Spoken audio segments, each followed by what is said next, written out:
বর্ষাকাল চলছে, আজ 30 জুন।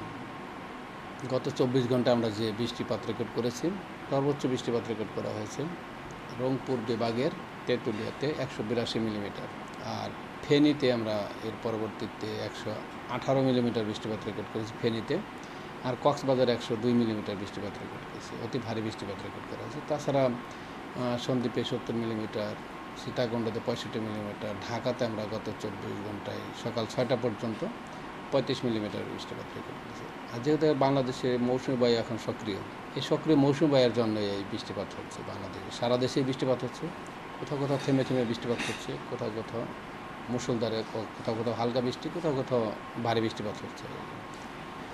তবে এই ধারা আমাদের যে বিভিন্ন মডেল, আমাদের যে বিভিন্ন ডাটা অ্যানালাইসিস, সে অনুযায়ী আমরা যা পেয়েছি তাতে মোটামুটি জুলাই মাসের 3 থেকে 4 তারিখ পর্যন্ত এই ধারাটা অব্যাহত থাকার সম্ভাবনা আছে।